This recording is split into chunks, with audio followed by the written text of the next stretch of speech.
स्वागत है आपका आपके अपने YouTube चैनल गुरु राकेश के ऊपर। और मैं गुरु राकेश लाया हूँ आपके लिए एक नई वीडियो।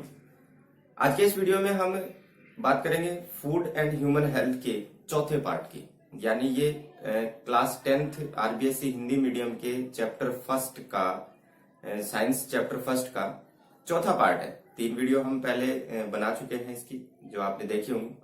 उसी क्रम में आज इस वीडियो के अंदर हम बात करेंगे नशीले पदार्थों के बारे में, कि नशीले पदार्थ कौन से होते हैं और उनसे हमारे शरीर पे क्या इफेक्ट पड़ता है। तो चलो बिना देर किए देखते हैं कि नशीले पदार्थ क्या है।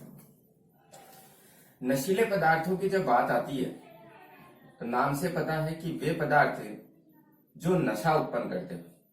नशीले पदार्थों का मतलब क्या हुआ? जो नशा उत्पन्न करते हो, यानी जिनके सेवन से नशा होता हो, यानी शरीर का जो तंत्रिका तंत्र है वो इफेक्ट हो जाता है, जिससे कि व्यक्ति जो है वो मनमस्त होने की स्थिति में आ जाते हैं। इन नशीले पदार्थों में हम बात करने जा रहे हैं आज। सबसे पहले तो हम बात करेंगे गुटखे की। गुटखा क्या होता है, इससे क्या इफेक्ट पड़ता है। दूसरी हम बात करेंगे तंबाकू की। तीसरी हम बात करेंगे अफीम की। विद्यार्थियों, ये जितने भी नशीले पदार्थ हैं ज्यादातर आपने इनके नाम जरूर सुने होंगे। गुटखा, तंबाकू, अफीम, और चौथा हम बात करेंगे मदिरा, यानी कि शराब की, दारू जिसको अपन अपनी भाषा में कहते हैं। इन 4 नशीले पदार्थों के बारे में हम आज के इस वीडियो में चर्चा करने जा रहे हैं। बारी बारी से चलो इनके बारे में देखते हैं। सबसे पहले मैं बात करता हूं कि गुटखा क्या होता है। तो गुटखे के निर्माण से लेकर इसके प्रभावों तक की हम चर्चा आज के इस वीडियो में करेंगे। तो देखते हैं गुटखे की अगर अपन बात करें तो गुटखा बनता किससे है। ये गुटखा बनता है सुपारी के टुकड़े। गुटखा बनेगा किससे? सुपारी के टुकड़े। सुपारी के टुकड़ों के साथ साथ कत्था, चूने के जैसा एक पदार्थ आता है कत्था। फिर इसके अंदर गंध, संश्लेषित जो गंध होती है वो मिक्स की जाती है, और इसी के साथ साथ कोई धातु का वर्क डाला जाता है। इन सारी चीजों को मिलाकर किसका निर्माण किया जाता है? गुटखे का निर्माण किया जाता है। और मार्केट में जितने भी गुटखे प्रचलन में हैं, सभी गुटखों के अंदर अलग अलग तरीके की गंध आती है। इसका मतलब उसके अंदर गंध के लिए अलग अलग प्रकार के संश्लेषित पदार्थ डाले जाते हैं, या संश्लेषित जो गंधीय पदार्थ है वो डाले जाते हैं। तो गुटखे का निर्माण तो इस प्रकार हो गया कि इन सारी चीजों को अगर अपन एक साथ मिला दें तो हमारे पास क्या बनके तैयार हो जाएगा? गुटखा बनके तैयार हो जाएगा। अब इस गुटखे के सेवन से होता क्या है? देखो विद्यार्थियों, मैं आपको पहले क्लियर कर देता हूं, चाहे वो कोई भी नशीला पदार्थ हो, वो हमेशा हमारे शरीर को कोई ना कोई हानि ही पहुंचाएगा। इसके कोई भी लाभ नहीं है। तो हानि पहुंचाएगा तो हम देखते हैं कि गुटखे से कौन कौन सी हानि होती है, गुटखे से क्या क्या प्रभाव पड़ता है। सबसे पहले, अगर लगातार कोई व्यक्ति गुटखे का सेवन कर रहा है तो उसके मसूड़े और मांसपेशियां, जो मुख की मांसपेशियां है, या मसूड़ों की जो मांसपेशी है, या शरीर की जो मांसपेशी है, वो इफेक्टिव हो जाएंगे। और व्यक्ति अगर लगातार इनका सेवन करेगा तो मुख के जो जबड़े जो हैं, उन जबड़ों की मांसपेशियों में ऐंठन आ जाती है। जबड़ों में या जबड़ों की मांसपेशियों में क्या आ जाएगी? ऐंठन आ जाएगी, या वो सिकुड़ जाएंगी, जकड़ जाएंगी। और जकड़ने के कारण वो व्यक्ति अपने मुख को, जैसे कोई भी पदार्थ खाने के लिए हमें क्या करना पड़ता है? मुख को ओपन करना पड़ता है, खोलना पड़ता है। तो वो अपने मुख को खोल नहीं पाएगा प्रॉपर तरीके से। जितना मुख खुलना चाहिए उतना मुख तंबाकू या फिर गुटखे के सेवन करने वाले व्यक्तियों का मुख नहीं खुल पाता। अगर ऐसी स्थिति उत्पन्न होती है तो इस प्रकार की स्थिति को हम एक रोग का नाम देते हैं, जिसको सब म्यूकस फाइब्रोसिस कहते हैं। क्या नाम देंगे? सब म्यूकस फाइब्रोसिस। सब म्यूकस फाइब्रोसिस एक रोग है जो कि गुटखे के सेवन से होता है। और इस रोग में होता क्या है? जबड़े की जो मांसपेशियां हैं वो ऐठित हो जाती हैं, या फिर जबड़े की मांसपेशियों के अंदर संकुचन आ जाता है, या फिर हम ये कहें कि जबड़े पर्याप्त तरीके से या प्रॉपर तरीके से खुले नहीं पाते। तो ये थी गुटखे की बात, जिसके बारे में मैंने आपको बताया रोग कौन सा होता है वो हो गई। इसके बाद नेक्स्ट हम बात करते हैं तंबाकू की। तंबाकू के बारे में भी आप लोगों ने बहुत सुना होगा। सबसे पहले तो हम बात करेंगे कि ये तंबाकू प्राप्त किससे होता है। तो तंबाकू एक पादप है सोलेनेसी कुल का। कौन से कुल का? सोलेनेसी कुल का पादप है। कौन सा? निकोटियाना टोबेकम। पादप का नाम क्या है? निकोटियाना टोबेकम। और इस निकोटियाना टोबेकम नामक जो पादप है उससे प्राप्त की जाती है क्या? तंबाकू प्राप्त की जाती है। और इस तंबाकू के अंदर एक नशीला पदार्थ होता है, नशीला पदार्थ जो कि नशा उत्पन्न करता है। वो नशीला पदार्थ कौन है? निकोटीन है। तो यहाँ पर क्वेश्चन पूछा जा सकता है इन दो चीजों के ऊपर कि तंबाकू कौन से कुल का पादप है। तो सबसे पहले आंसर क्या होगा? सोलेनेसी कुल का पादप है। दूसरा ये पूछा जा सकता है कि तंबाकू किस पादप से तैयार की जाती है। तो निकोटियाना टोबेकम नामक प्लांट से प्राप्त की जाती है। फिर तीसरा क्वेश्चन ये भी बनता है कि तंबाकू में नशीला पदार्थ कौन सा होता है। तो उसका आंसर आपके सामने आ गया कि तंबाकू में नशीला पदार्थ कौन सा होगा? निकोटीन होगा। इसके बाद मैं बात करता हूं कि अगर तंबाकू की पत्तियों की बात करें तो उससे तंबाकू की पत्तियों के अंदर ये जो निकोटीन पदार्थ है वो 1 से 8% तक होता है। 1 से 8% तक निकोटीन पदार्थ जो है वो तंबाकू की पत्तियों के अंदर पाया जाएगा। अब ये तो बात हो गई इसकी बेसिक जानकारी कि तंबाकू है क्या। अब इसके रोग की अगर मैं बात करूं या इससे होने वाली हानियों की अगर मैं बात करूं तो सीधी सी बात है कि ये जो निकोटीन पदार्थ है, ये निकोटीन पदार्थ सबसे पहले तो क्या करता है, हमारे शरीर में जो धमनी होती है, धमनी की मैंने चर्चा पिछले वीडियो में भी की थी। ये धमनी रक्त परिसंचरण तंत्र में शुद्ध रुधिर को प्रत्येक कोशिका तक पहुंचाने का काम करती है। तो ये जो धमनी है इस निकोटीन पदार्थ के कारण धमनी की मोटाई बढ़ जाएगी, यानी ये धमनी क्या हो जाएगी? मोटी हो जाएगी। और धमनी अगर मोटी होगी तो सीधी सी बात है इन धमनियों या इन नलिकाओं का व्यास निश्चित होता है जिससे कि ब्लड आसानी से निकल जाए। अगर ये धमनी मोटी हो जाएगी तो व्यास क्या हो जाएगा? कम हो जाएगा। और अगर व्यास कम होगा तो रक्त को निकलने के लिए रास्ता नहीं मिल पाएगा, यानी उस नली की नली का जो व्यास है या उसका आकार जो है वो कम हो जाएगा। व्यास कम होगा तो संकरी नलिका बन जाएगी और उस संकरी नलिका में से रक्त को निकलने के लिए पर्याप्त जगह नहीं मिलेगी और ना मिलने के कारण बीपी बढ़ जाएगी। क्या बढ़ जाएगी? ब्लड प्रेशर इंक्रीज हो जाएगा। तो इस निकोटीन के कारण पहला मुख्य इफेक्ट तो पड़ता है ये कि धमनी की मोटाई क्या हो जाती है? अधिक हो जाती है या धमनी सूजकर मोटी हो जाती है। दूसरे इफेक्ट की अगर मैं बात करूं तो यहाँ फेफड़ों या मुख कैंसर उत्पन्न हो सकता है। फेफड़े का या मुख का कैंसर भी किससे उत्पन्न हो सकता है? तंबाकू से। अगर व्यक्ति तंबाकू का लगातार सेवन कर रहा है तो उसके फेफड़े कमजोर हो जाएंगे या फिर हम ये कहें कि फेफड़े जो है वो इफेक्टिव हो जाएंगे, रोगग्रस्त हो जाएंगे। और मुख के द्वारा तंबाकू का सेवन किया जाएगा तो मुख भी इससे इफेक्ट होना है और इन्हीं दोनों के कारण कैंसर की स्थिति भी उत्पन्न हो सकती है। कैंसर है क्या? कैंसर एक ट्यूमर है। अनियमित कोशिकाओं के विभाजन से एक ट्यूमर बन जाती है, गांठ बन जाती है, जिसको ही हम क्या नाम देते हैं? कैंसर नाम देते हैं। तो कैंसर वाली स्थिति भी इस तंबाकू के सेवन से उत्पन्न हो सकती है। तो बहुत ही घातक जो रोग हैं वो उत्पन्न हो सकते हैं इस तंबाकू के द्वारा।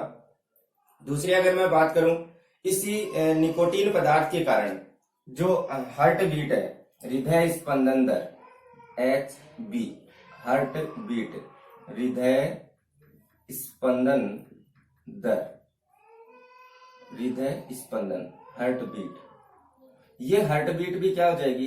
कम हो जाएगी। हृदय 1 मिनट में 72 बार धड़कता है। नॉर्मल अगर एक वयस्क व्यक्ति की बात की जाए तो सामान्यतः 1 मिनट में 72 बार धड़कता है, लेकिन अगर निकोटीन पदार्थ का सेवन लगातार किया जाए तो इसमें कमी या बढ़ोतरी हो सकती है। ये भी इसकी एक डिजीज है।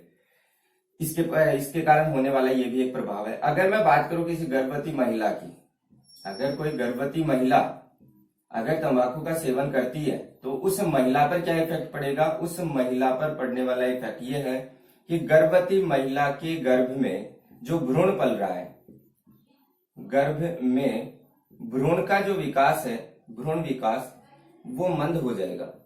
मंद का मतलब यहाँ धीमे से है। उस भ्रूण के विकास की गति क्या हो जाएगी? कम हो जाएगी।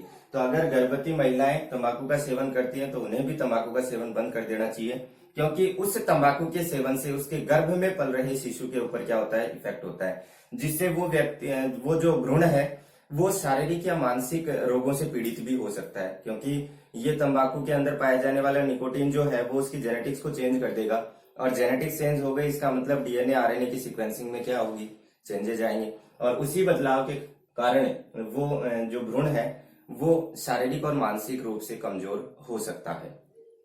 तो ये भी एक निकोटीन पदार्थ के कारण होने वाला प्रभाव था। इसके बाद हम नेक्स्ट चर्चा करते हैं कि अगर सिगरेट की बात करें तो सिगरेट में भी तंबाकू तो है ही, सिगरेट में भी तंबाकू होता है, उससे निकलने वाली जो धुआं है, सिगरेट की धुआं के अंदर एक पदार्थ होता है हानिकारक जिसको हम नाम देते हैं CO। सिगरेट की धुआं में CO पाया जाता है। CO का मतलब क्या हुआ, कार्बन मोनोऑक्साइड, और इस कार्बन मोनोऑक्साइड के बारे में हम जानते हैं कि ये विषैली होती है। कार्बन मोनोऑक्साइड के होने के कारण जैसे ही ये धुआं किसी दूसरे व्यक्ति के शरीर में जाती है या सिगरेट पीने वाले व्यक्ति के शरीर में जाती है तो वो वहां जाकर करेगी क्या, ये आरबीसी को नष्ट कर देगी, या मैं ये कहूं कि आरबीसी के निर्माण को ये इफेक्टिव करेगी, यानी इस CO के कारण आरबीसी क्या हो जाती है, कम हो जाती है। तो ये भी क्या हुआ, हमारे लिए हानिकारक हुआ। तो सिगरेट की धुआं में उपस्थित CO आरबीसी के निर्माण को क्या कर देता है, कम, या आरबीसीज को नष्ट कर देता है। और अगर आरबीसीज नष्ट हो गई तो हमें पता है कि आरबीसी नष्ट होने के कारण जो रुधिर का जो मेन पार्ट है या रुधिर के अंदर जो आरबीसी पार्टिकल्स है वो कम हो जाएंगे, और आरबीसी पार्टिकल्स कम होने के कारण जो खाद्य और O2 की आपूर्ति है वो इफेक्ट हो जाएगी, और वो इफेक्ट होगी तो निश्चित सी बात है कि कोई ना कोई रोग जरूर हो जाएगा। तो ये सिगरेट का धुआं भी क्या है, हमारे लिए हानिकारक है। ये जो नशीले पदार्थ हैं ये सिर्फ और सिर्फ करने वालों के लिए, यानी जो इन पदार्थों का सेवन करते हैं उन्हीं के लिए हानिकारक नहीं है, ये उनके संपर्क में आने वाले लोगों के लिए भी हानिकारक है। तो ऐसे चीजों से हमें बचना चाहिए। इसके बाद नेक्स्ट अपन बात करते हैं अगले हानिकारक पदार्थ की, मदिरे की। मदिरा का मतलब शराब। इस शराब की अगर मैं बात करूं तो इस शराब में एक कंटेंट होता है C2H5OH।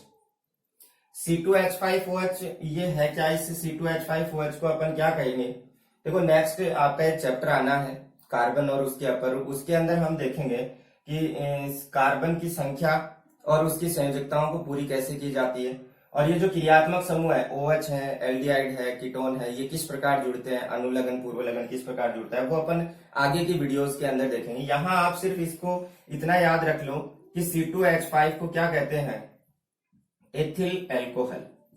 इसका नाम क्या है, एथिल एल्कोहल कहते हैं।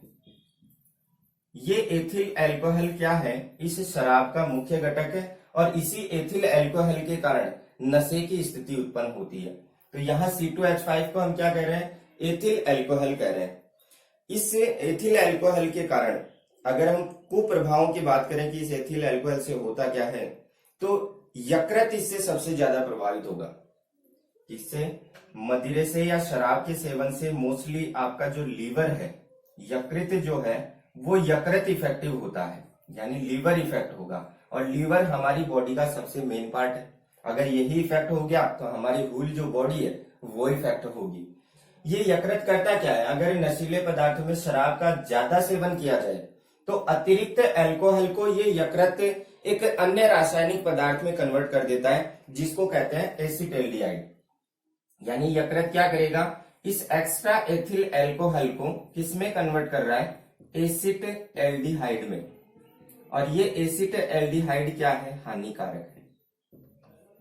एसिटाल्डिहाइड के अंदर इसको कन्वर्ट कर देगा यकृत, जिससे कि शरीर क्या हो जाएगा, इफेक्टिव हो जाएगा। यहां मैं एक चीज और कंफर्म कर देता हूं आपको, इस मदिरे के सेवन से मोस्टली आपके शरीर का तंत्रिका तंत्र इफेक्ट होता है, ये आप ध्यान रखें।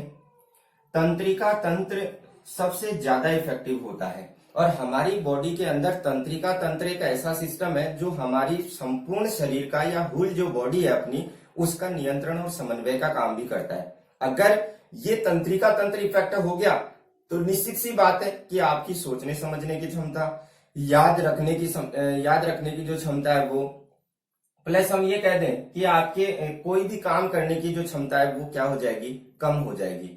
दूसरी मैं यहाँ पर एक इम्पोर्टेंट बात और बता देता हूँ आपको कि इस नशीले पदार्थों के सेवन से मोस्टली आपका तंत्रिका तंत्र तो प्रभावित हो रहा है और इसमें भी आपका मस्तिष्क इफेक्टिव होगा।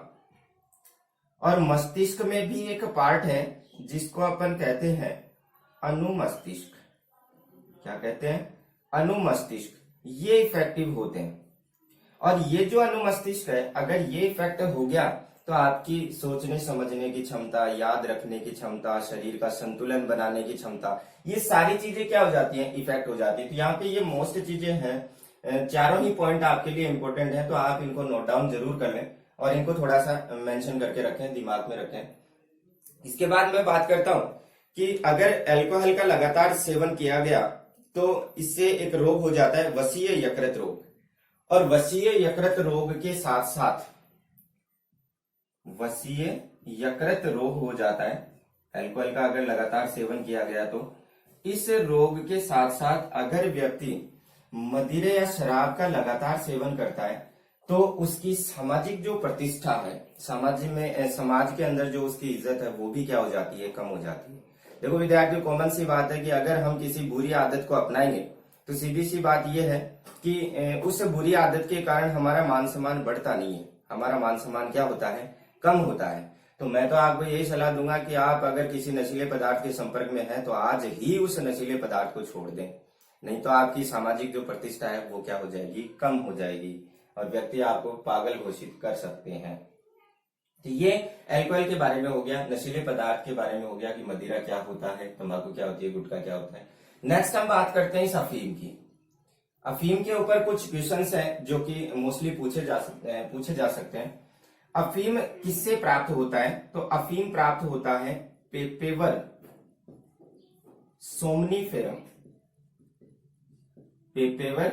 सोमनीफेरम नामक पादप से। अब इस पादप के कौन से भाग से? इस पेपेवर सोमनीफेरम नामक जो पादप है, इसके फल से निकलने वाला जो दुग्ध है या दूध है, इस दूध को सुखाकर क्या बनाई जाती है?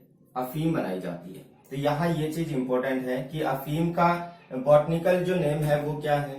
पेपेवर सोमनीफेरम है। और ये पेपेवर सोमनीफेरम पादप, पेपेवर सोमनीफेरम जो पादप है उसके फल से जो दूध प्राप्त होता है उसको सुखाकर क्या प्राप्त किया जाता है? अफीम प्राप्त की जाती है। अब इस अफीम के इफेक्ट क्या है? इस अफीम के इफेक्ट में सबसे पहले तो हम बात करते हैं कि इसमें बहुत सारे प्रकार के जो एल्कोलॉइड हैं वो पाए जाते हैं, जैसे मॉर्फिन है, कोडीन है, निकोटीन है, सोमनीफेरिन है, पेपेवरिन है। इसके अंदर पाए जाने वाले जो एल्केलॉइड है, उन एल्केलॉइडों में अगर मैं बात करूं आपके लिए, यहाँ आपके सामने दो एल्केलॉइड ऐसे हैं जो लाभदायक भी है लेकिन साथ साथ हानिकारक भी है। इस अफीम के अंदर उपस्थित एल्केलॉइड और उन एल्केलॉइड्स में एक तो मॉर्फिन और एक कोडीन। ये मॉर्फिन और कोडीन, ये जो एल्केलॉइड है, इनका उपयोग दर्द निवारक दवा बनाने में भी किया जाता है। दर्द निवारक दवा का मतलब सीधा सा हो गया कि अगर दर्द से राहत पाना है, अगर शरीर में दर्द हो रहा हो, तो मॉर्फिन और कोडीन कंटेंट वाली जो दवाएं हैं वो हमें प्रोवाइड करवाई जाती हैं ताकि हम उस दर्द को क्या कर सके? सहन कर सकें, उसको कम कर सकें। तो मॉर्फिन और कोडीन, ये जो दो एल्केलॉइड है, ये दर्द निवारक दवा के रूप में भी उपयोग में आती है। इसके साथ साथ निकोटीन है, वो तो नशीला है ही। इसके बाद अगर अपन बात करें तो ये जो अफीम है, ये व्यक्ति लेता क्यों है?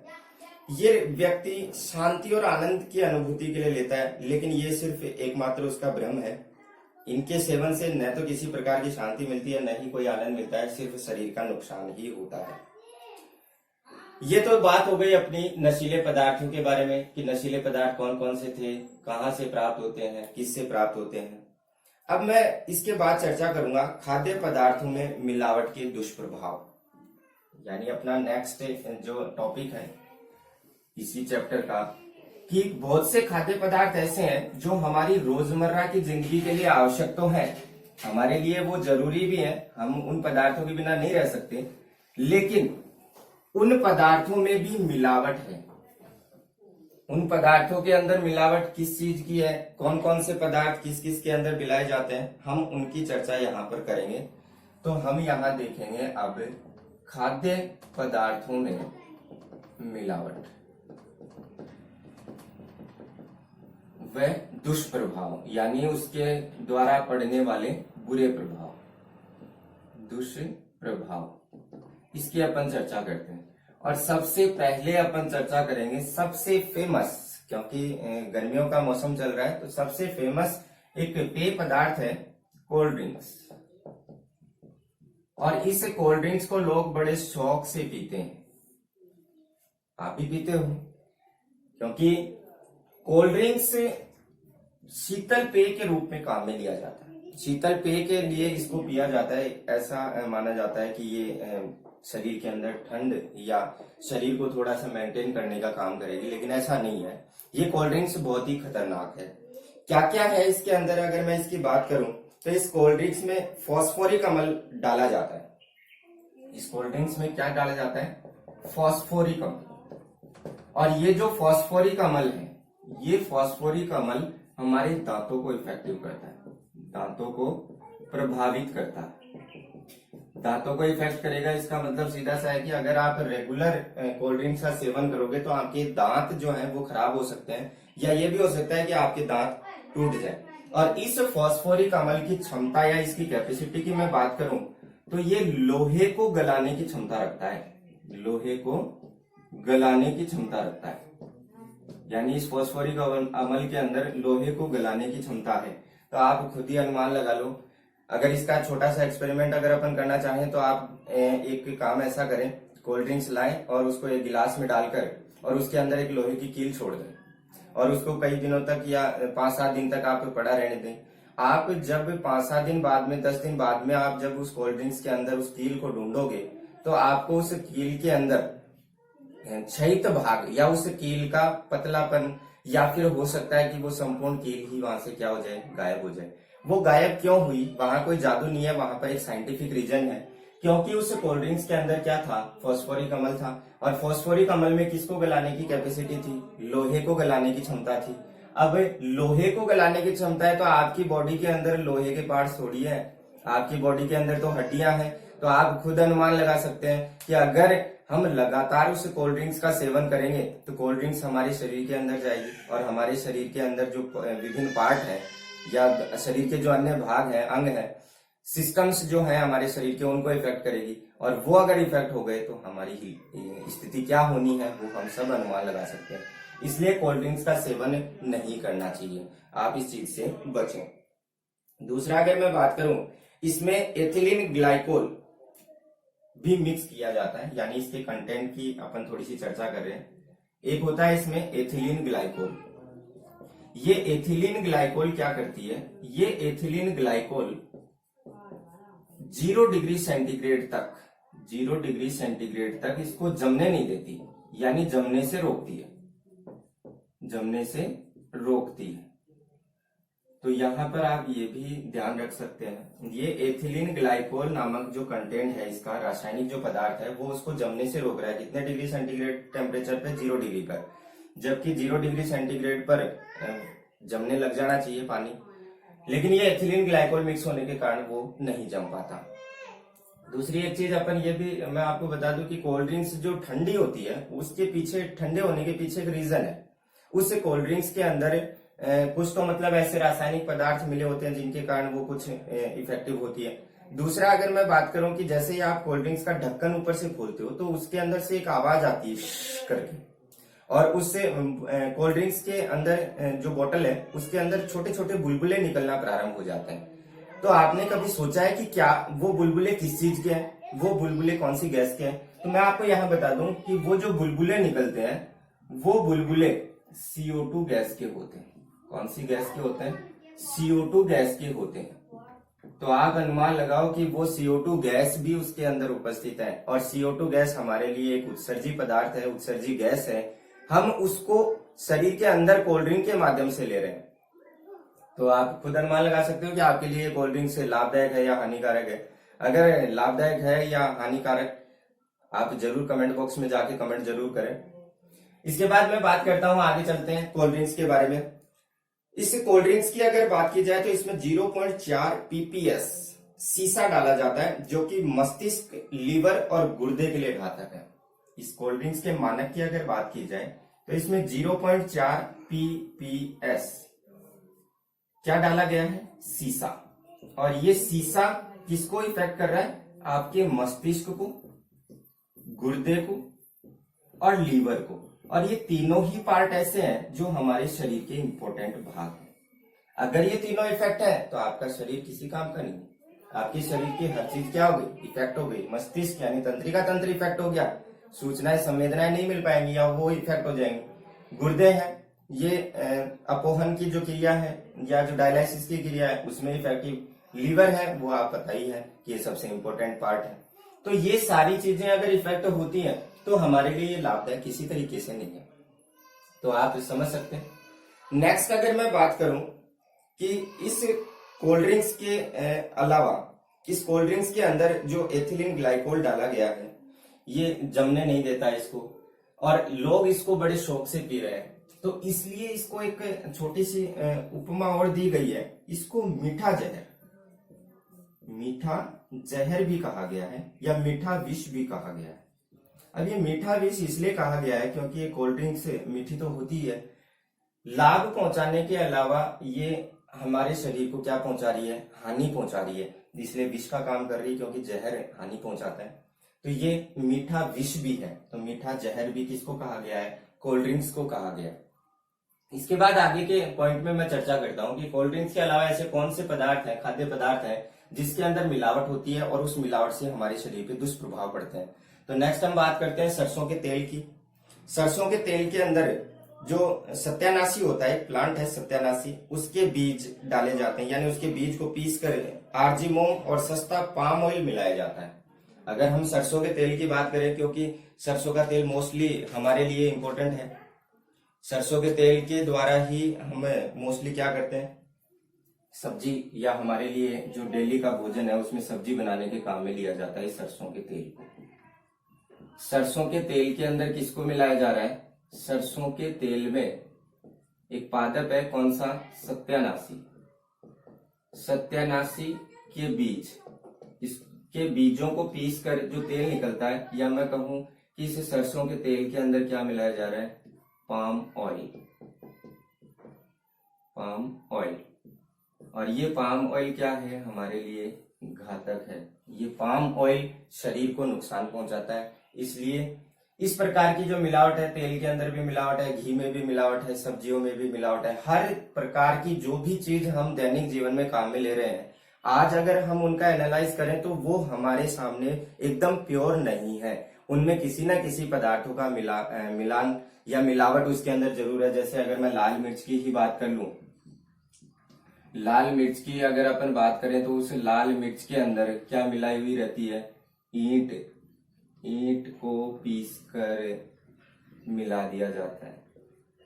ईंट रेड कलर की होती है, लाल मिर्च भी रेड कलर की होती है, तो ईंट को पीस कर जो चूर्ण बनाया जाता है, उस चूर्ण को मिर्च के साथ मिक्स कर दिया जाता है, जिसके कारण उसकी कड़वाहट क्या हो जाती है, कम हो जाती है। तो ये भी इसमें मिलावट है। अगर मैं बात करूं काली मिर्च की, तो काली मिर्च के साथ साथ काली मिर्च में क्या मिला दिया जाता है, पपीते के बीज मिला दिए जाते हैं, पपीते के बीज मिला दिए जाते हैं। फिर अगर अपन घी की बात करें तो घी के अंदर आलू को उबाल के मिला दिया जाता है, जो कि आपने कई बार देखा भी होगा। तो ऐसी बहुत सी चीजें हैं जो हमारे देश के अंदर, या हम जिन पदार्थों का आज दैनिक जीवन में उपयोग कर रहे हैं, उनके अंदर किसी न किसी तरीके से कोई ना कोई पदार्थ जरूर मिला हुआ है। तो ये कुछ मैंने आपको यहाँ पर मिक्स जो चीजें हैं उनके बारे में भी आपको बताया है। इसके बाद अगर मैं और इन पदार्थों की अगर चर्चा करूं, तो इन पदार्थों में अगर मिलावट वाले पदार्थों की बात करें तो हम बात कर सकते हैं, जैसे सौंफ है, उसके अंदर कृत्रिम हरा रंग मिला दिया जाता है। हल्दी है, उसमें लेड क्रोमेट या पीली मिट्टी, ये आप थोड़ा सा ध्यान रखें। हल्दी के अंदर, हल्दी में क्या मिला दिया जाता है, लेड क्रोमेट या फिर उसमें पीली मिट्टी मिला दी जाती है, पीली मिट्टी। और पीली मिट्टी का रंग भी पीला होता है, हल्दी का रंग भी पीला होता है, इसलिए वो पीला रंग एक दूसरे में मिक्स हो जाता है, पता नहीं चल पाता कि हल्दी प्योर है या फिर मिक्स्ड है। इसके बाद अगर नेक्स्ट अपन मिक्स पदार्थों की बात करें तो धनिये और मिर्च में गंधक मिला दिया जाता है। इसके अलावा फल और सब्जियों के चटक रंग के लिए यानी आकर्षक रंगों के लिए उसके अंदर रासायनिक इंजेक्शन लगाए जाते हैं। उनको ताजा दिखाने के लिए लेड और कॉपर का विलयन छिड़का जाता है। यहाँ पर आप इस फल वाले को जरूर याद रखें, क्योंकि फलों को ताजा दिखाने के लिए क्या मिलाया जाता है, उसमें कॉपर का छिड़काव किया जाता है। ये चीज आप ध्यान रखें, क्योंकि क्वेश्चन शॉर्ट रूप में पूछा जा सकता है। फलों को ताजा दिखाने के लिए किसका छिड़काव किया जाता है, तो वहां पर कॉपर का छिड़काव किया जाता है।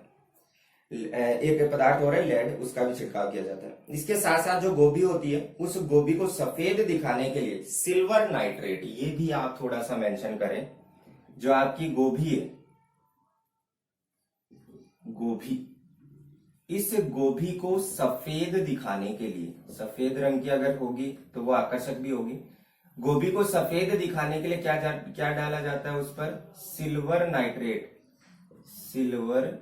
नाइट्रेट का छिड़काव किया जाता है। और इसी सिल्वर नाइट्रेट के कारण वो गोभी क्या दिखती है, एकदम फ्रेश दिखती है, जबकि वो फ्रेश होती नहीं है। तो ये कुछ पदार्थ मैंने आपको बताया जिनके अंदर क्या क्या चीजें मिलाई जाती हैं, क्या क्या इसके अंदर मिलाया जा सकता है। तो इनके बारे में आप जरूर दिमाग में रखें, मेंशन करके रखें और इनसे बचने का प्रयास करें।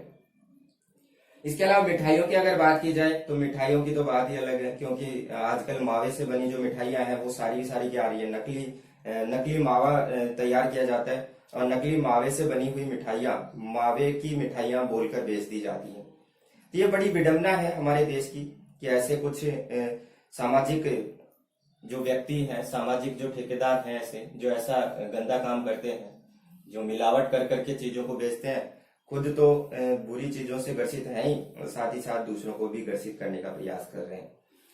इसके अलावा अगर अपन बात करें कि भारत में क्या इन मिलावटी पदार्थ को रोकने के लिए कोई कानून है, ये हमें ये तो पता चल गया कि हाँ पदार्थों के अंदर मिलावट हो रही है, तो क्या इसके लिए सरकार ने कोई ऐसा कानून तैयार किया है जिससे कि इसको रोका जा सकता है? तो हाँ, कानून ने एक नियम जरूर बना रखा है। वो नियम है खाद्य पदार्थ अल्प मिश्रण निषेध अधिनियम, PFA। खाद्य पदार्थ अल्प निषेध अधिनियम।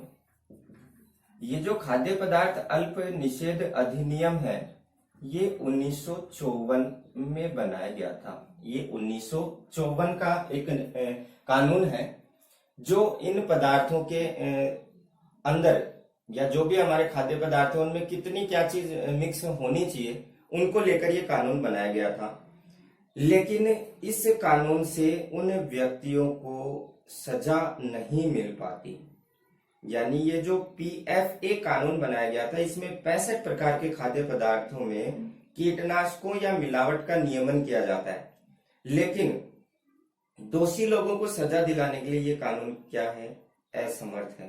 तो हमें ये भी थोड़ा सा ध्यान रखना है कि एक जो कानून बनाया गया था इन पर नियंत्रण पाने के लिए, वो कानून कौन सा था, खाद्य पदार्थ अल्प निषेध अधिनियम, जिसको शॉर्ट रूप में PFA भी कहा जाता है। कानून तो बनाया गया है, लेकिन इससे दोषियों को सजा नहीं मिल पाती। तो विद्यार्थियों, ये था अपना पहला चैप्टर, जिसके अंदर हमने देखा कि भोजन यानी कि खाद्य पदार्थ यानी कि हम कह सकते हैं पोषण और मानव स्वास्थ्य एक दूसरे से कैसे रिलेट है, एक दूसरे को कैसे इफेक्ट करते हैं। तो ये हमने सारी चर्चाएं यानी 4 वीडियोस 4 पार्ट के अंदर हमने पहले चैप्टर का अध्ययन कर लिया है। फिर भी मैं आपसे ये कहना चाहूंगा कि अगर आपको किसी भी पार्ट में कहीं पे कोई समस्या हो, कोई चीज अगर नहीं समझ में आई हो, तो प्लीज कमेंट बॉक्स में जाके कमेंट जरूर करें। आपका ये गुरु राकेश जरूर उससे समस्या का निदान करेगा। तब तक के लिए घर पे रहें, सुरक्षित रहें। और एक बार फिर मैं आपसे एक चीज कहना चाहूंगा कि अगर आपने अभी तक चैनल को सब्सक्राइब नहीं किया है तो प्लीज यूट्यूब पे जाके सर्च मारिए गुरु राकेश और चैनल को सब्सक्राइब जरूर कीजिए, ताकि हम इसी तरीके से जुड़े रहें और आगे जो अपनी स्टडी है वो लगातार करते रहें। धन्यवाद, थैंक्स।